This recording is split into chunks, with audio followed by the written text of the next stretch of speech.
I'm quite lucky in that I've, been able to work with quite a lot of different brands. Never before have I been sent something of such value. You'll be aware, probably if you've ever been on this channel before, that I've been playing K-line guitars, sort of my main guitars, since I first bought one used in 2018. That's the ice blue K-line Strat that you see me playing all the time. Now, the other day I said that my Les Paul had accidentally sold to Nick up the road.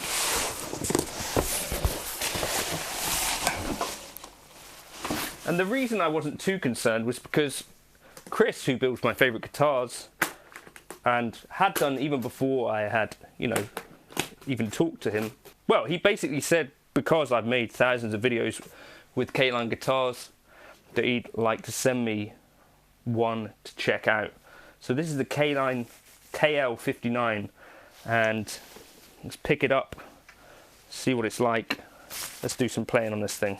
This channel is supported by TrueFire. TrueFire is an online library of lessons from some of my favourite players. There's thousands of lessons on there. You can use the promo code JNC40 to get 40% off of any of their courses.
So very tidy sort of Lifton style case. I'll Lifton that over to there. and I'd say this one's like a lemon drop. Because they're made in America, of course, there are some aspects which have to be kept different from the guitar, which this is obviously aping.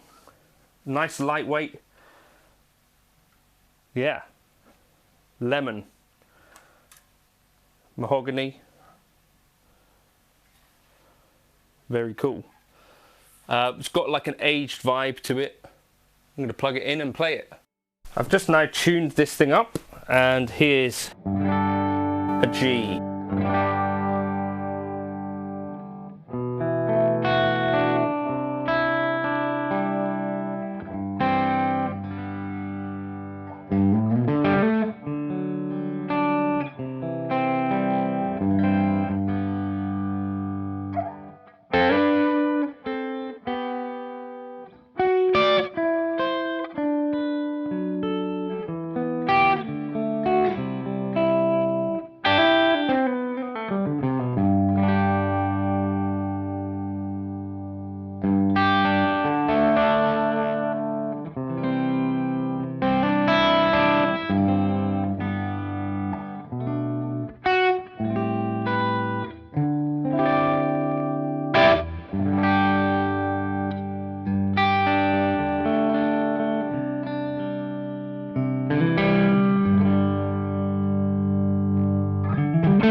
It's got a really, I think, pretty thin seeming lacquer on here, so it feels quite resonant.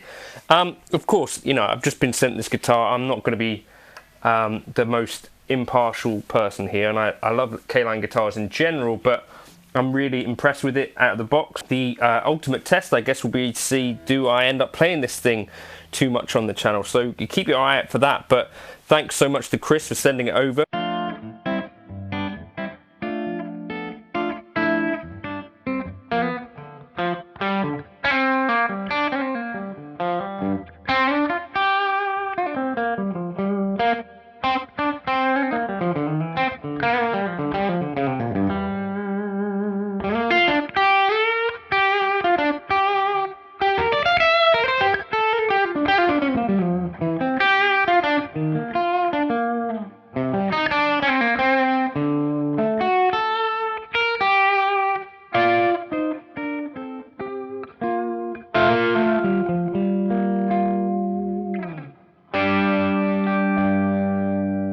Definitely got a more chunky 50 style neck, not the like slim 60s. Yeah, has old vibes to it, like, you know, his Strats do. So feeling really good to play under the fingers. Not a sort of super thick plasticky coat on the guitar. Some subtle aging, and I quite like that headstock too. So yeah. Okay, I thought it was light. This is actually the lightest Les Paul that I've ever really encountered. It's even lighter than my good buddy Jake Loosemore's Murphy Lab. If you look on the specs, it sounds like Chris is specifically aiming to keep these around the 8.2 pounds mark, which is sort of very light for a Les Paul in general, and this one's even below that. So I'm super happy about that. And one of the things that I look for in a good Les Paul is, you know, have they used some light wood, because it's, I think, not that difficult to make a Les Paul weigh in the 9 to 10 pound ratio. I think it takes a little bit of being selective with wood to get beneath that, and I think for me that's an ideal situation. I took it to Jake's house today just to see him. He just got back from Nashville, and Will Edmonds was there. Will Edmonds, great player from down this way, and they both played it and they both dug it. Jake's first words were like, it's wrong. So I think for sure there'll be some of you guys I think that might agree that part of the beauty of a Les Paul is in the iconic kind of shape, so the headstock and the horn in particular. Will said it's like a Les Paul for people who don't really like Les Pauls, which I kind of get as well. But both agreed that it plays fantastically. Jake said it's way better than the Gibson that I sold earlier in the week, in his opinion. So super lightweight, sounds great, plays amazingly well. There's like quite low action here that's maybe giving a little bit of